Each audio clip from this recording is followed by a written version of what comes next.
Assalamualaikum. Assalamualaikum warahmatullahi wabarakatuh.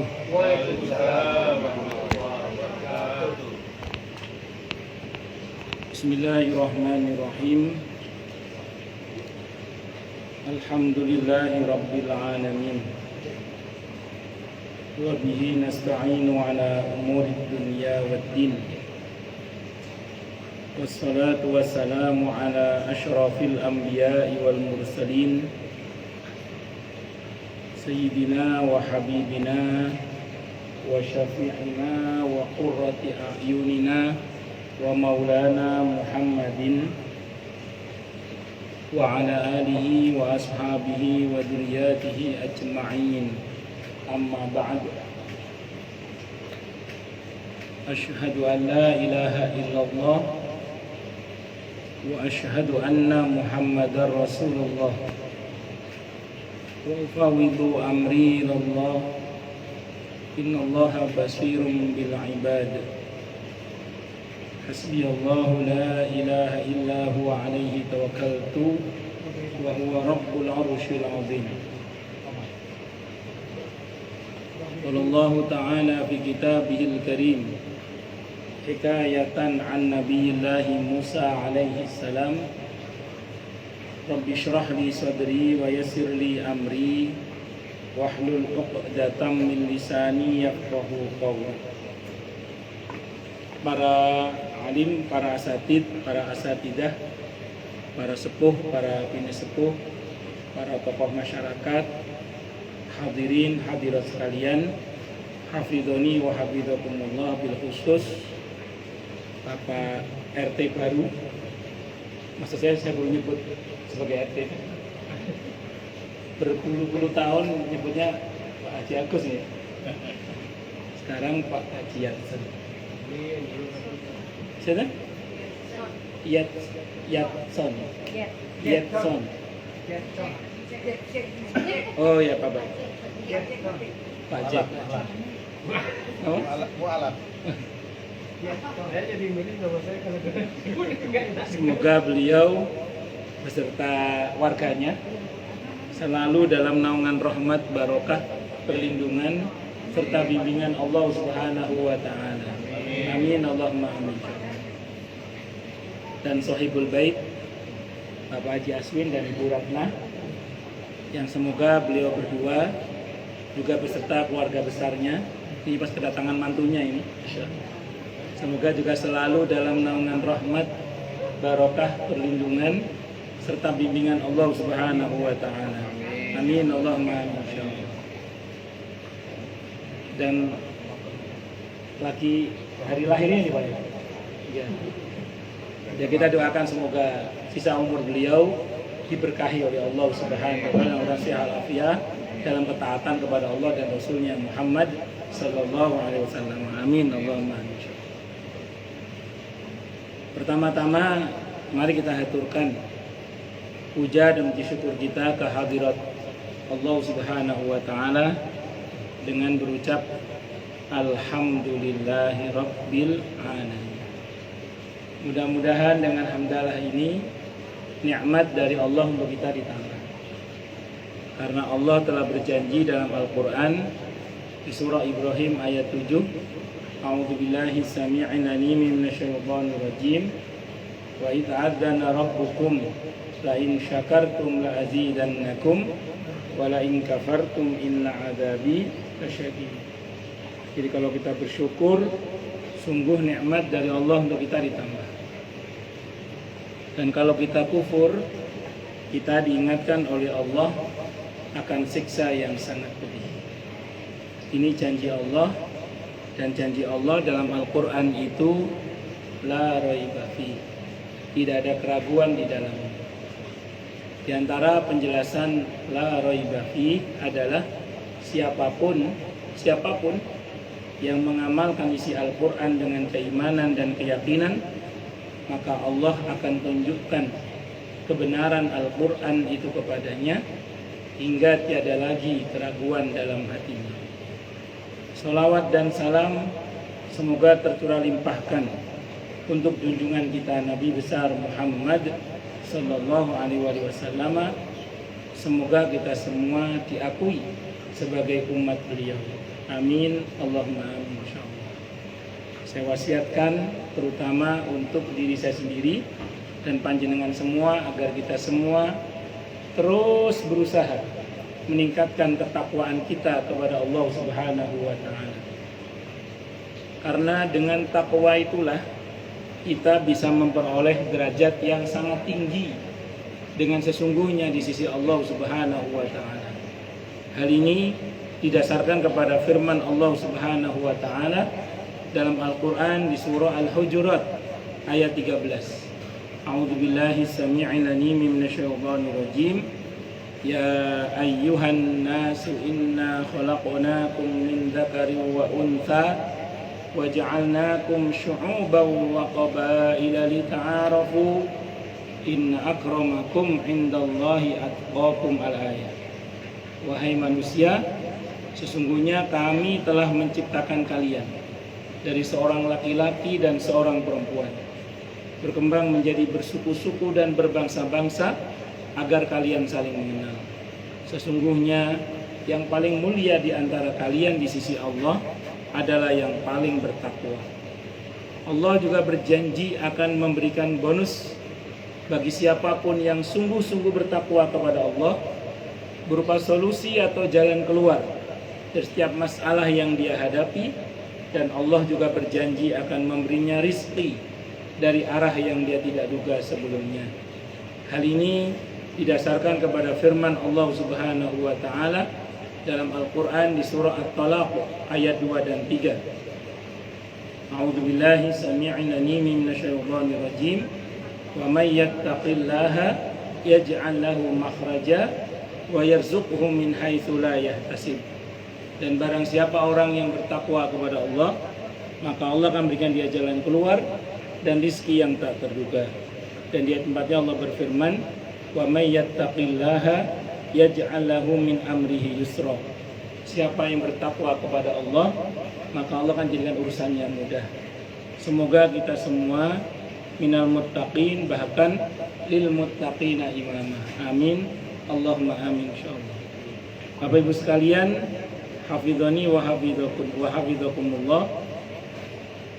Malam ini kita akan mencoba mentadaburi salah satu kejadian yang terjadi di bulan Rajab menurut Imam Nawawi, didasarkan kepada pernyataan Siti Aisyah radhiyallahu anha dalam kitab Al-Bahrul Muhit, yaitu tentang perjalanan Isra dan Mi'raj Nabi besar Muhammad sallallahu alaihi wasallam. Yang ulama sepakati terkait dengan Isra dan Mi'raj Nabi besar Muhammad SAW adalah kejadiannya setelah Taif dan sebelum hijrah. Saya ulang, kejadiannya setelah Taif dan sebelum hijrah. Itu ulama sepakat. Tapi mengenai waktunya ulama memang berbeda pendapat. Ada yang mengatakan 1 tahun sebelum hijrah, ada yang mengatakan 1,5 tahun sebelum hijrah. Kalau kata Siti Aisyah, tepatnya 1,5 tahun sebelum hijrah, yaitu di bulan Rajab, kata Siti Aisyah radhiyallahu anha. Al-Imam An-Nawawi rahimahullah menyatakan dan itu terjadi pada tanggal 27 Rajab. Tapi Imam Nawawi punya 3 qaul. Salah satunya ini pendapat. Nah, ada kejadian menarik ya sebelum hijrah, yaitu pertama Taif. Taif itu terjadi setelah Nabi itu mengalami kesedihan yang sangat. Ditinggal wafat oleh paman beliau Abu Thalib dan tinggal wafat oleh istri tercinta beliau Siti Khadijah radhiyallahu anha. Nabi sedih, saking sedihnya sampai sejarawan mencatat tahun itu dengan istilah Amul Huzni, tahun kesedihan. Padahal Nabi itu kan Nabi dan Rasul, ulul azmi minar rusul, yang diakui oleh Allah kesabarannya hebat. Tapi kenapa kok sedih juga? Nah, ini perlu kita pahami bersama, bahwa konsep-konsep sabar dalam ajaran Islam itu tidak menuntut kita kehilangan fitrah kemanusiaan kita. Artinya sedih, bahagia itu kan fitrah manusia.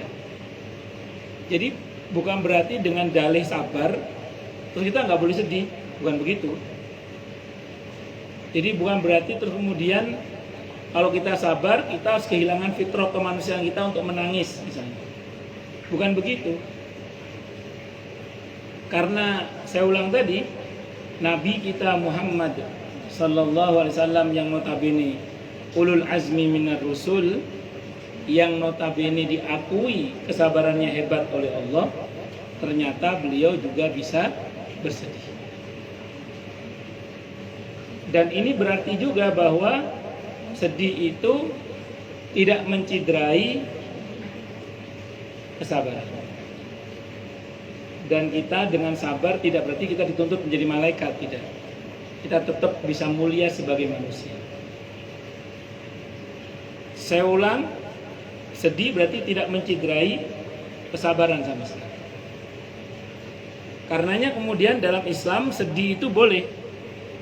Yang nggak boleh itu meratap. Karenanya dalam Islam nangis itu boleh. Yang nggak boleh adalah meratap. Meratap itu intinya satu, tidak ridho dengan takdir Allah.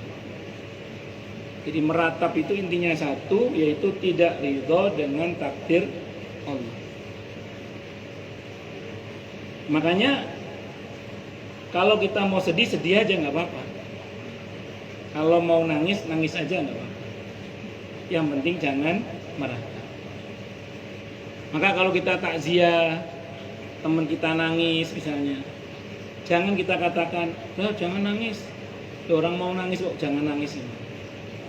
Tapi kita katakan, gak apa-apa nangis, tapi jangan meratap ya. Semoga Allah kuatkan. Ada teman sedih, jangan kita katakan, jangan sedih. Loh, dia sedih kok, jangan sedih gimana?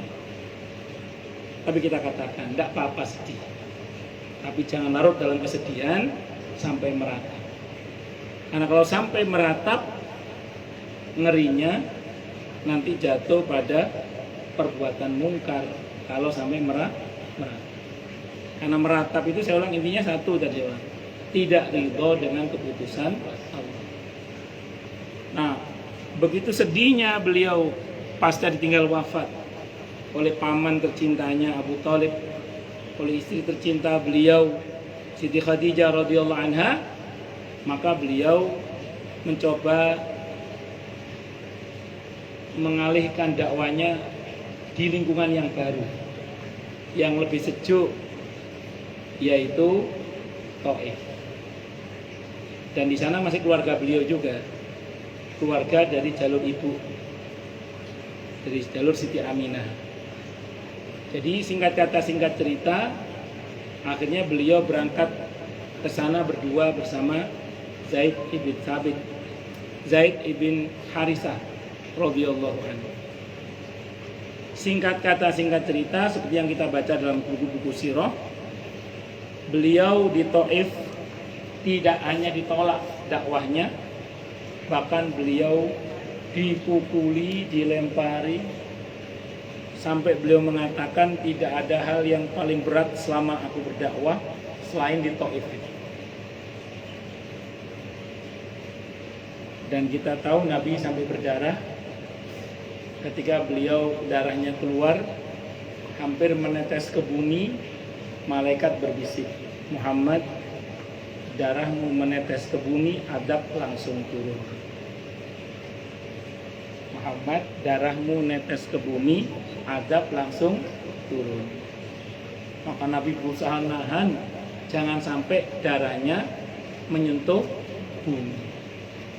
Makanya di perang Uhud itu ketika Nabi terluka, ada sahabat yang langsung pasang badan di bawah luka beliau agar jangan sampai darah beliau menempel ke bumi. Karena darah Nabi netes ke bumi, adab kes langsung turun. Jadi kalau darah Nabi menyentuh bumi, langsung adab turun. Ini bukan ilmunya mak lampir yang kalau netes ke bumi langsung menyatu kembali, jadi rawa-rontek ya bukan. Nah, ini mukjizat Nabi kita Muhammad SAW. Maka Nabi tidak mau adab turun. Beliau berusaha menahan agar jangan sampai darah beliau menyentuh bumi.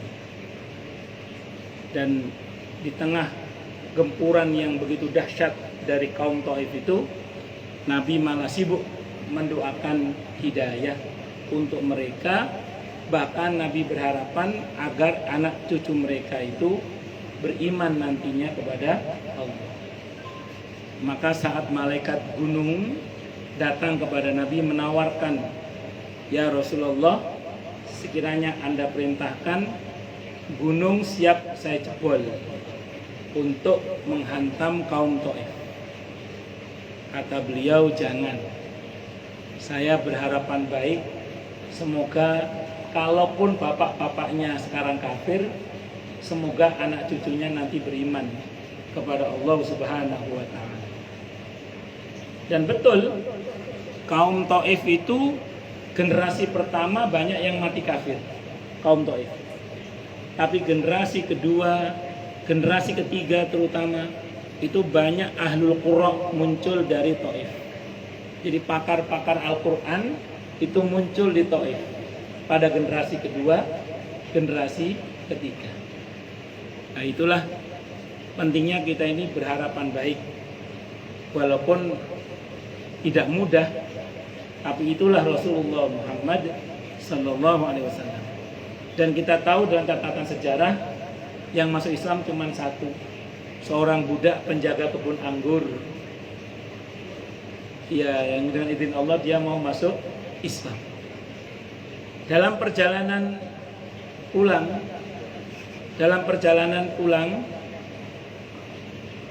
ini menarik ya. Dalam perjalanan pulang ke Madinah itu, Nabi kita Muhammad Sallallahu Alaihi Wasallam ketemu dengan serombongan bangsa jin.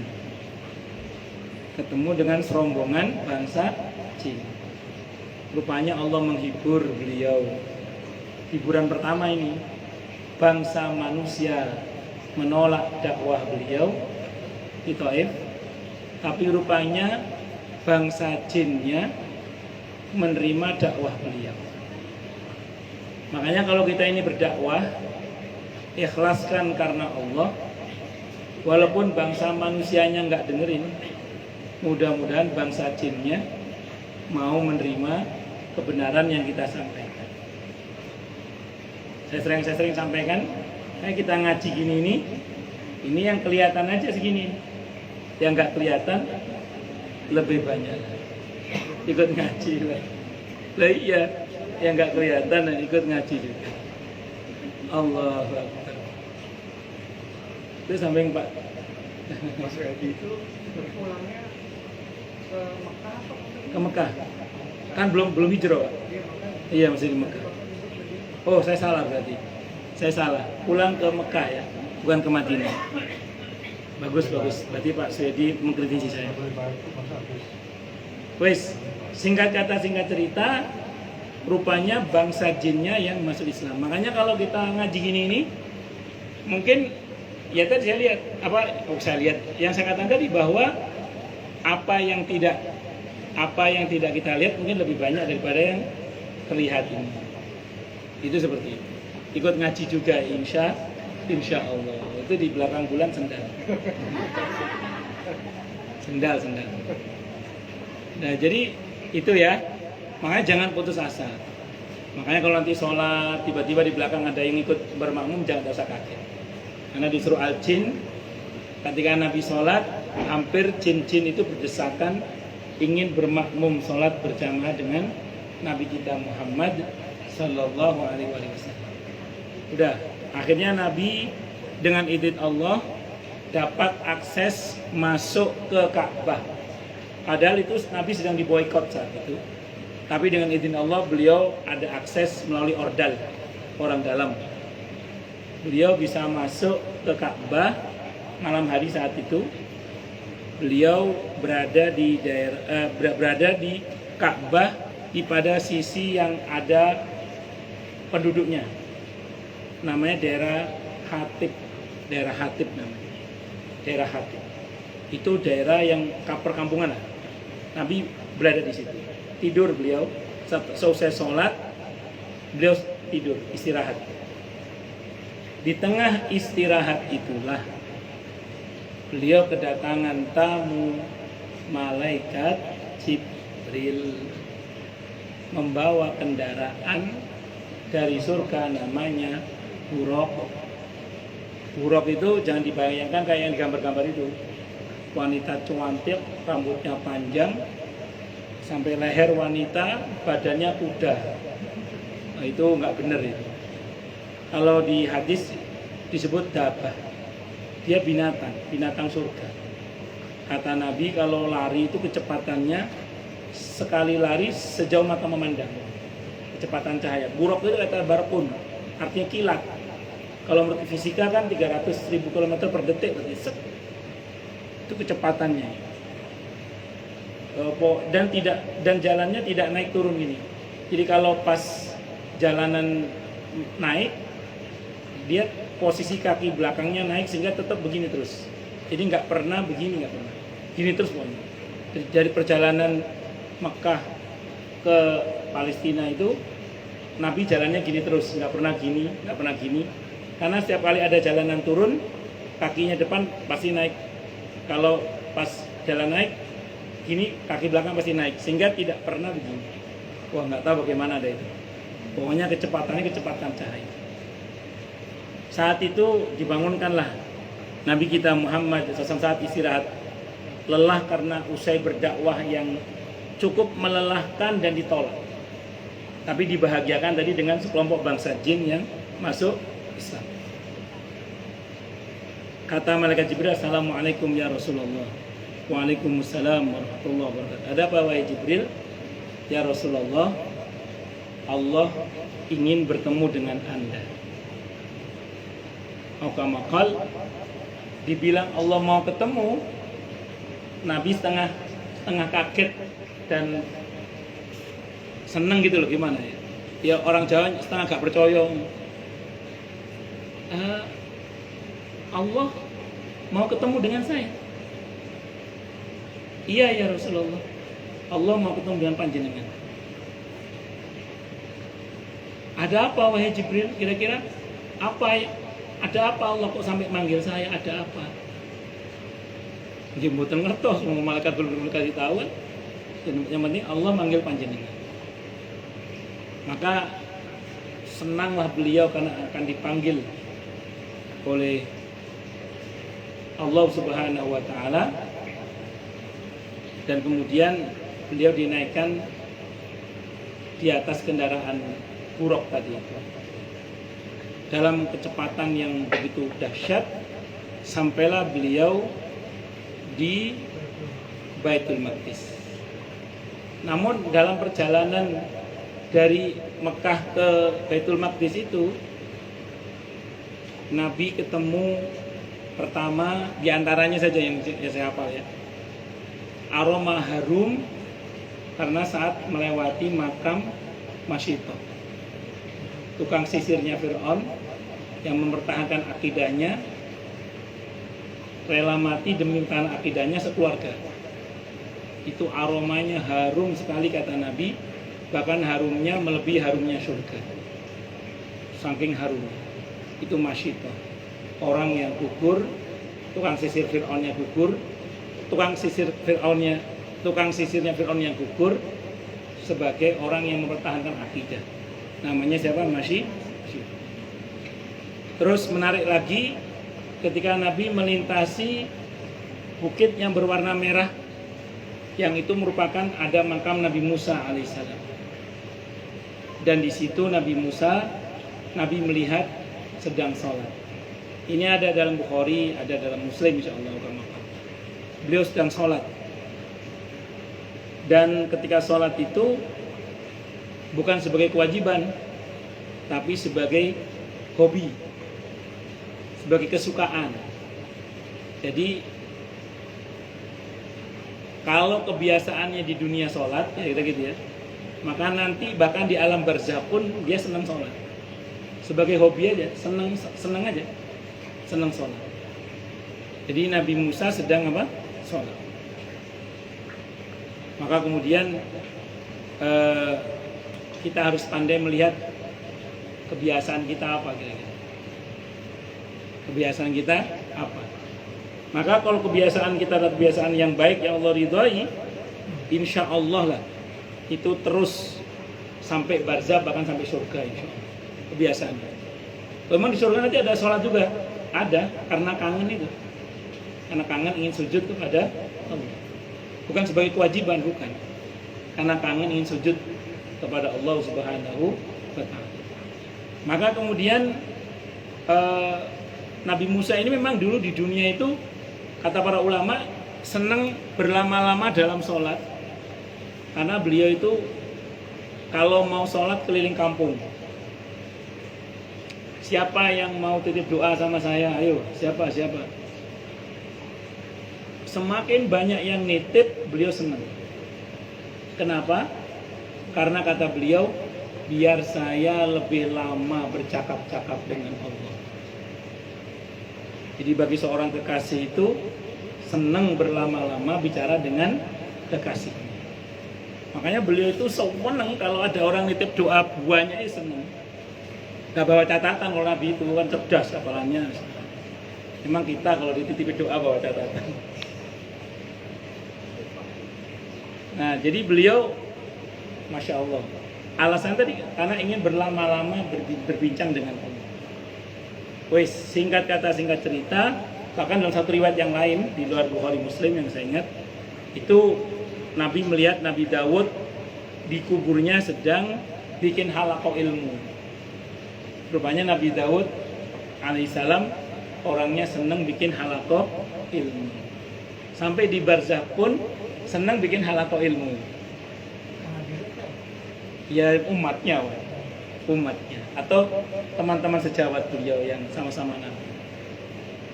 Kita bisa nggak gitu? Oh bisa, asal satu frekuensi. Nanti bahkan di alam kubur pun kita bisa bikin halaqah ilmu. Halaqah ilmu RT 9 bro? Iya. Berapa RT? 9, betul kan? Nah, jadi bisa, dengan izin Allah bisa. Asal itu jadi kebiasaan kita yang Allah ridhoi, insya Allah kita bisa, seperti itu bisa. Insya Allah. Itu seperti itu. Nah, sampailah di Masjidil Aqsa itu, baru kemudian Nabi mengerjakan sholat berjamaah bersama dengan arwahnya para nabi. Bersama arwahnya para nabi. Kecuali Nabi Isa alaihissalam, kecuali Nabi Idris alaihissalam, itu sholat dengan badannya. Kalau yang lain sholat dengan ruhnya. Nah ini dipakai dalil ya, bahwa orang setelah mati itu hidup, nggak mati. Yang hidup apanya? Ruhnya. Badannya diparkir di kuburan. Kalau ruhnya hidup. Yang sholat bersama dengan Nabi, arwahnya para nabi. Kecuali Nabi Isa dengan badannya, karena beliau belum mati, belum wafat beliau, Nabi Isa alaihissalam. Kemudian yang Nabi Idris alaihissalam itu juga masih hidup beliau. Ketika Allah berfirman wa rafa'nahu makanan aliyya, dan kami angkat Idris ke tempat yang tinggi, itu dijelaskan oleh para mufassir, Nabi Idris itu diangkat oleh Allah di surga sampai sekarang. Gara-garanya pengen masuk surga, pas disuruh keluar tidak mau, sampai sekarang keterusan Nabi Idris alaihissalam. Nah, itu ada dalam Qisasul Anbiya ya. Insya Allah itu ada ceritanya. Wes, singkat kata singkat cerita, Nabi sholat jadi imam. menunjukkan bahwa beliau adalah Imamul Mursalin, pemimpinnya para nabi dan rasul, Sayyidul Awwalina wal Akhirin, pemimpinnya orang pertama dan orang paling akhir. Itulah Nabi kita Muhammad sallallahu alaihi wasallam. Maka sebelum Mi'raj itu buruk, nggak naik buruk Nabi Mi'raj itu. Nabi Mi'raj naik tangga, Mi'raj kayak lift gitu ya, atau eskalator semacam itu, Mi'raj. Dan terus taruh mana itu buruknya? Di tali. Ada sampai sekarang itu tempat menali buruknya itu di Palestina sana. Katanya, saya belum pernah sana soalnya, Ibu Nani yang pernah sana itu. Betul ada? Oh iya ada, betul ya. Tempat ikat buruknya itu. Ada, ya ada. Ya. Ada ya, betul ada ya. Kalau diceritain sih, kalau kita lagi sana itu dia Oh, belum tidak ke sana ibu. sana, Oh sana. sana Ditunjukin ada ya. tapi nggak tahu benar apa enggak. Oh iya. Ya pokoknya di sana lah katanya gitu ya. Tapi kita yakini memang iya gitu. Tapi soal apakah pas di situ wallahu alam bisawab. Wis, singkat kata singkat cerita, maka kemudian dimulailah perjalanan itu dengan dibelahnya dada Nabi kita Muhammad sallallahu alaihi wasallam. Tidak untuk dibersihkan karena kotor, bukan. Dada Nabi itu bersih, dijamin suci karena disucikan oleh Allah. Tapi untuk meningkatkan kualitas kesuciannya itu, maka disuci kembali, disuci untuk lebih suci lagi lah, dengan menggunakan air zam-zam, diisi dengan ilmu, dengan iman, dengan al-hilm dan macam-macam. Wah, aneka kebaikan-kebaikan diisikan ke dalam dada Nabi kita Muhammad sallallahu alaihi wasallam. Dan perjalanan Mi'raj pun dimulai, Anda baca sendiri nanti, yang berujung kepada dapat oleh-oleh sholat 5 waktu. Jadi semua perintah dalam agama ini itu rata-rata via Jibril, kecuali sholat 5 waktu. Berarti ini perintah yang sangat penting, kok sampai Allah pengen menyampaikan langsung di tempat khusus di Sidratil Muntaha kepada kekasihnya langsung, yaitu Rasulullah Muhammad sallallahu alaihi wasallam. Maka kata para ulama, siapa-siapa yang betul-betul mementingkan sholat, menganggap penting sholat, mengutamakan sholat, memuliakan sholat, maka dia akan dipentingkan oleh Allah, dimuliakan oleh Allah, dipentingkan oleh Allah. Tapi siapa yang meremehkan sholat, menganggap nggak penting sholat, siap-siap dianggap nggak penting juga oleh Allah. Wong ini perintahnya langsung Allah kepada nabinya, kok kita nganggap nggak penting. Maka hati-hati terhadap sholat, karena kalau sampai kita salah bersikap terkait dengan sholat, ngerinya itu kembali pada diri kita sendiri. Karena ini perintah yang sangat Allah pentingkan. Saking pentingnya sampai Allah nggak mau via Jibril. Allah maunya langsung kepada kekasihnya Nabi kita Muhammad SAW di tempat khusus, yaitu di Sidratil Muntaha yang indaha Jannatul Ma'wa. Di sampingnya ada Al-Jannatul Ma'wa. Maka saya ulang ya, siapa-siapa yang mengutamakan sholat, mementingkan sholat, mengutamakan sholat, memuliakan sholat, maka insya Allah dia akan dimuliakan, dipentingkan, dan dimuliakan oleh Allah. Tapi sebaliknya, kalau meremehkan sholat, menganggap gak penting sholat, menghinakan sholat, apalagi naudzubillah, maka jangan salahkan siapa-siapa kecuali diri sendiri. Kalau kita dihinakan, ya, dianggap gak penting, dan naudzubillah menjadi tidak mulia kemudian. Naudzubillah min syarri. Maka semoga kita semua, anak cucu kita, keluarga kita, pasangan kita, semoga termasuk yang mau dan mampu mengerjakan sholat dengan baik dan benar, serta terus menerus. Amin. Allahumma amin. Insyaallah. Itu diantara oleh-oleh yang pokok dari sholat. Nah, tambahannya ini tambahannya. Menariknya, perintah sholat dalam Al-Quran itu tidak kurang dari 82 kali itu disertai dengan perintah zakat. Saya ulang ya, tidak kurang dari 82 kali perintah sholat diulang dengan perintah zakat. Sholat itu hablum minallah, zakat hablum minan nas. Berarti apa? Setiap kita tidak cukup hanya memperbaiki hubungan dengan Allah, tapi juga harus memperbaiki hubungan dengan sesama. Itu harus. Karena kalau ingin mulia dalam Al-Quran, وَضُرِبَتْ عَلَيْهِمُ ذِلَّةُ أَيْنَمَا ثُقِفُوا إِلَّا بِحَبْلٍ مِّنَ اللَّهِ وَحَبْلٍ مِّنَ النَّاسِ.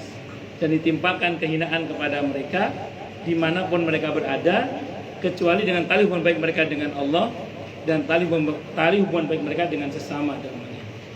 Nah, itulah kiranya kalau kita bicara terkait dengan perintah sholat dan zakat tadi. Makanya saya ulang sekali lagi, tidak cukup kita hanya memperbaiki hubungan dengan Allah, tapi kita juga harus memperbaiki hubungan dengan sesama agar kita betul-betul dimuliakan oleh Allah Subhanahu wa taala. Enggak terasa sudah 1 jam 10 menit saya. Jam 9 lewat 10 maksud saya. Oke, monggo silakan. Saya salah, maksud saya jam 9 lewat 10 saya. Tapi mau tanya kan? Monggo silakan yang mau tanya, protes, marah boleh. Silakan. Sini. Siap dari kemarin.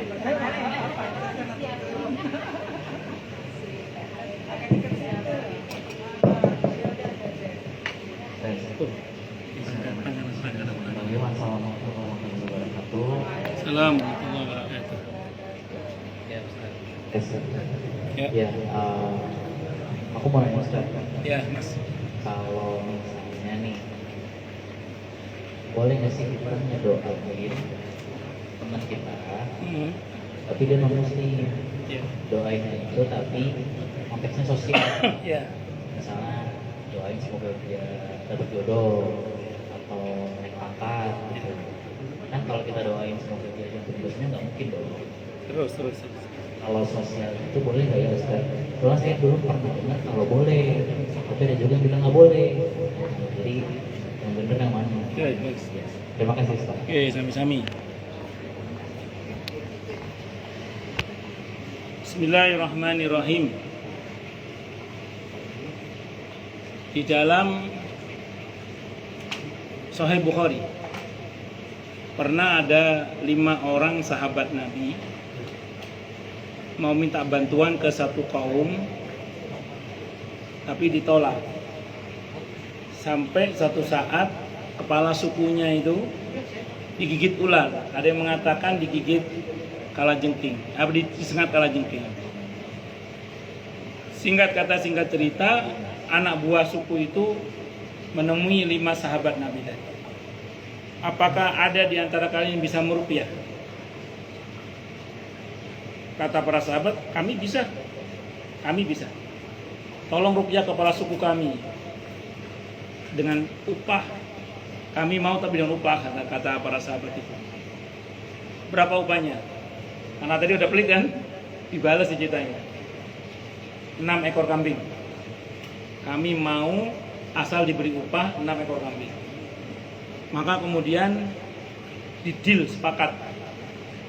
Maka 5 orang sahabat tadi membaca suratul Fatihah, ditiupkan di air. Terus kemudian diminumkan kepada kepala suku itu, dan dengan izin Allah sembuh. Akhirnya 5 orang ini pulang ke Madinah, ketemu dengan Nabi kita Muhammad SAW, menceritakan kejadian itu. Boleh nggak ya Rasulullah kita begitu itu? Kata Nabi, 1 kambing buat saya ya. Berarti boleh, tidak apa-apa. Nah itu deh, kepala suku yang dimaksud itu ternyata non muslim. Itu dipakai dalil oleh para ulama bahwa mendoakan kesembuhan, bahkan mendoakan kesembuhan untuk orang di luar Islam itu boleh. Itu dalilnya, itu hadisnya Sahih Bukhari itu di antara. Dan Nabi membenarkan itu. Wallahu a'lam bishawab. Gitu ya. Ya. Aku mau nanya Ustaz, Boleh. kenapa sholat itu menjadi tiang agama? Kenapa? Terus kenapa harus konsisten? Kenapa nggak kayak zakat gitu kan? Kayak puasa gitu. Kenapa ya? Bagus. Hakikatnya. Bagus.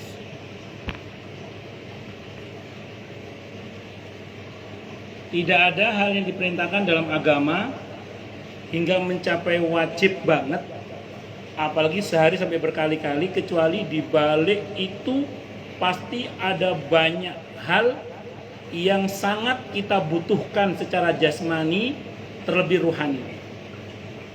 Dan kalau kita tinggalkan itu bahaya untuk jasmani terlebih rohani kita. Saya ulang ya, tidak ada hal yang diwajibkan dalam agama hingga wajib banget, apalagi sehari sampai berkali-kali, kecuali di balik perintah itu pasti ada manfaat yang luar biasa, yang sangat bermanfaat, yang sangat kita butuhkan secara jasmani maupun rohani, yang kalau kita tinggalkan rugi kita. Maka nanti silakan, kita belum ngomong akhirat, ngomong duniawianya aja, ngomong jasmaninya aja. Searching lah manfaat gerakan sholat. Tidak usah sholat sunnah, sholat 5 waktu itu aja. Itu semua gerakan yang sangat dibutuhkan oleh jasmani kita. Nanti searching manfaatnya, penjelasan ilmiahnya itu ada. Bahkan pengobatan Cina kuno itu menemukan rahasia kesehatan terkait dengan pergerakan matahari. Kenapa zuhur itu pada waktu tergelincir? Kenapa asar setelah antara benda dan bayangan itu sama panjangnya atau lebih? Kenapa subuh?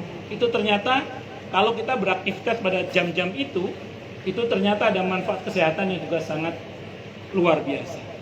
Bahkan ada dokter pakar neurologi dari Pakistan yang dinas di Amerika yang akhirnya masuk Islam gara-gara dia meneliti bahwa ternyata otak itu ada saraf-saraf halusnya yang harus dibasahi oleh darah segar, dan itu tidak akan terjadi kecuali posisi kepala lebih rendah daripada pantat.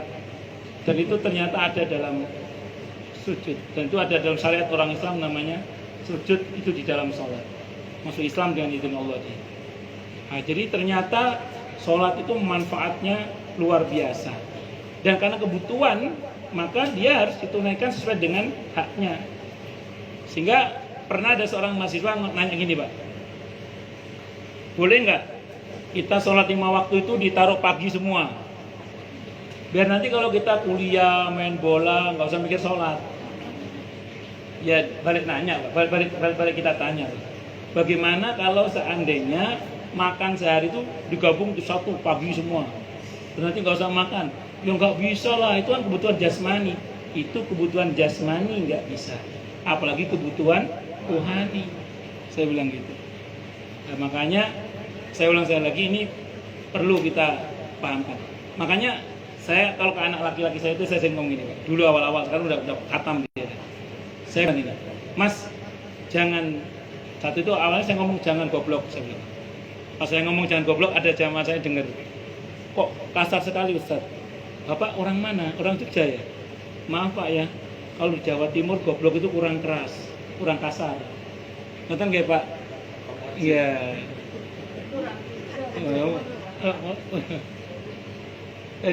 Jadi, iya kan yang lebih parah dari goblok kan ada. Nah, saya bilang, ya Mas jangan bodoh, saya bilang gitu. Dulu anak saya nanya ke situ, jangan bodoh maksudnya gimana Bu ya? Saya bilang gini, Mas, orang yang tidak sholat itu bukan cuma durhaka kepada Allah, dia bodoh. Kenapa bodoh? Ada banyak manfaat sholat dia tidak ambil. Orang yang tidak sholat itu bodoh. Ada banyak manfaat sholat dia tidak ambil. Orang yang melakukan penyalahgunaan narkoba itu bodoh. Tidak hanya durhaka kepada Allah, bodoh dia. Kenapa? Ada banyak bahaya dia terjang. Saya kira itu Pak. Wallahu a'lam bishawab. Jack, ibu-ibu. Iya. Bapak. Assalamualaikum warahmatullahi wabarakatuh. Waalaikumsalam warahmatullahi wabarakatuh. Bahwa hakikat Isra dan Mi'raj itu kan adalah diterimanya perintah sholat, bukan yang lain-lain pada biasanya. Sholat Kan pada saat Isra dan Mi'raj sholat itu diwajibkan. Pada saat itu kan sholat 5 waktu ya. sholat lima waktu, bahwa satu-satunya yang diterima Rasulullah langsung di depan Allah adalah sholat. Kan saya demikian sakral masalah, bukan yang lain. Nah ini kan Rasulullah menolak sholat. Hah? Rasulullah? sedemikian sakralnya salah itu di antara semua yang apa itu yang saya bilang. Ini. Bahwa satu-satunya dari perintah Allah yang diterima Karena kalau Pak Yasin nanya, saya mesti pasang kuda-kuda saja. Gitu. bahwa satu-satunya perintah Allah yang diterima langsung oleh Rasulullah itu kan yang di Sidratul Muntaha yang Jibril pun tidak bisa ikut gitu ya saya gitu kan sholat. Terus kan ada kisah itu apa benar itu saja bahwa perintah sholat yang pertama itu adalah 50, kemudian berkurang karena diterus oleh Nabi Musa. Apakah itu apanya sahih atau Betul, sahih. Ada Bukhari Muslim. Ya. Bagus. Jadi memang ada sedikit drama itu. Ketika Nabi mendapatkan perintah, Nabi Muhammad SAW orangnya kan ummi itu lugu orangnya. Jadi mendapat perintah, tapi cerdas, bukan lugu lemu gundek itu loh. Nabi itu orangnya lugu polos orangnya itu. Oh, balik. Jadi Nabi itu ketika mendapatkan perintah sholat 50 waktu itu, beliau terima. Sami'na wa ta'na beliau. Tapi begitu ketemu dengan Nabi Musa AS itu hadis Bukhari Muslim ada itu. Nanti saya terangkan hikmahnya ya, insya Allah. Kata Nabi Musa itu terkenal cerdas, kritis, berani orangnya. Kata Nabi Musa itu pertama gini dulu, harus dipahami dulu. Ketika ada orang yang melampaui beliau, kan Nabi Musa itu di langit ke-7, ada yang mati di langit ke-6 beliau. Begitu ada orang yang melampaui beliau itu, Nabi Musa itu nangis itu. Ya Allah, ternyata ada orang yang melampaui saya. Karena beliau ini kan kalimullah. Orang Nabi yang kepadanya Allah pernah berkenan bicara langsung. Sekarang ada yang nyalip beliau. Inilah Nabi akhir zaman. Maka terus kemudian begitu turun dari Sidratul Muntaha mendapatkan perintah itu, ketemu sama Nabi Musa kan. Ditanya dalam riwayat itu, kamakol, berapa kamu dapat perintah sholat? 50 waktu. Balik. Umatmu nggak akan kuat. Umatku saja yang gede-gede gagah-gagah nggak kuat. Umatmu nggak akan kuat. Balik, minta keringanan sama Allah. Maka minta keringanan Nabi atas usulan Nabi Musa alaihissalam, itu namanya syafaat. Maka dengan izin Allah diturunkan diskon 45, ada yang mengatakan langsung 25. Ada beberapa riwayat ya, pokoknya dapat diskon lah. Sampai akhirnya tinggal 5. Sampai Nabi Musa itu terucap begini, yang 5 itu, Muhammad kamu kembali, umatmu gak akan kuat. Aku udah pengalaman jadi nabi. Sampai ngomong gitu kira-kira itu, kalimatnya kira-kira gitu. Aku pengalaman jadi nabi, wis balik daerah kuat, umatmu gak akan sanggup, gak akan kuat. Tapi Nabi bilang, saya ndak enak hati sama Allah. Mosok wis kasih diskon banyak masih minta diskon lagi. Terus, Nabi sifat malunya keluar.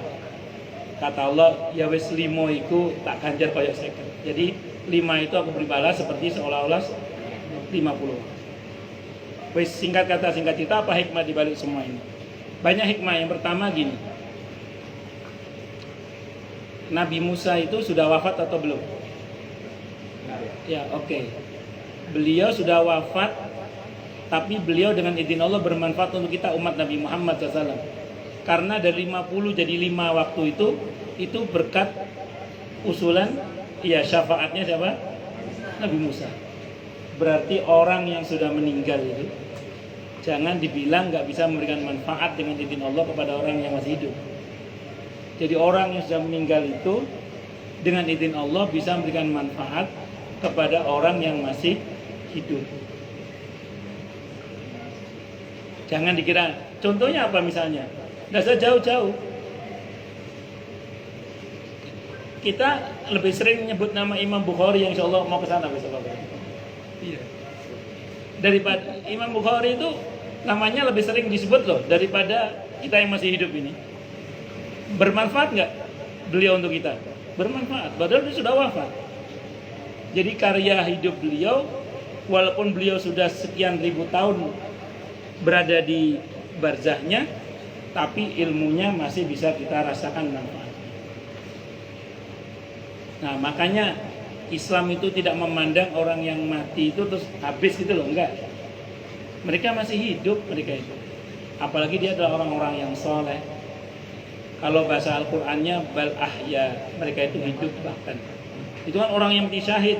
Kata para ulama, tinta ulama itu lebih mahal daripada darah syuhada. Itu seperti itu.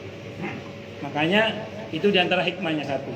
Yang kedua, sama Allah itu seneng, nggak ada bosennya walaupun dimintai berkali-kali itu pelajarannya. Kebayang nggak kalau didiskon 5 kali aja berapa kali bolak mondar mandir itu? Langit 6 atau 7 Sidratul Muntaha mondar mandir. Berapa? 9 kali. Allah dengan permintaan yang sama terkait mohon keringanan itu, Allah tidak pernah jengah.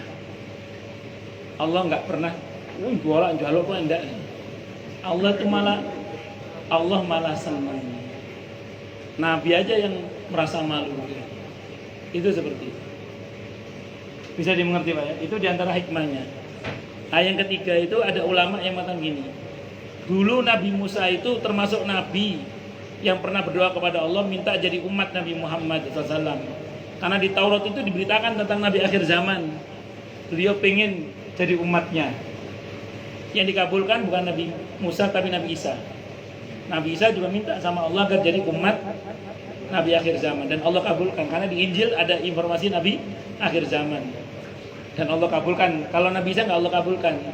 Untuk ngobati kecewanya Nabi Musa karena tidak jadi umat Nabi akhir zaman, oleh Allah diizinkan ketemu dengan Nabi akhir zaman cukup lama ngobrolnya.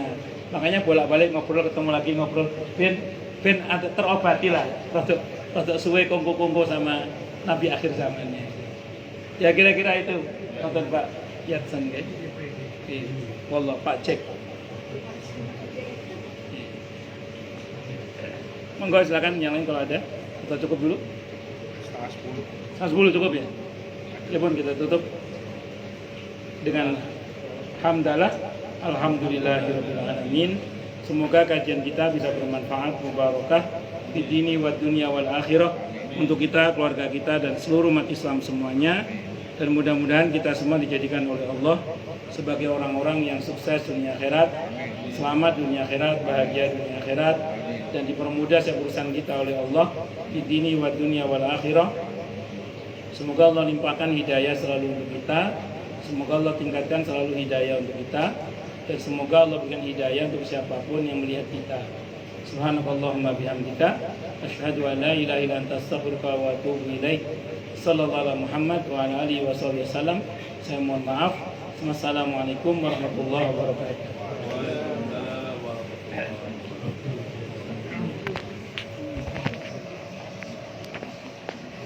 Alhamdulillah wa syukurillah.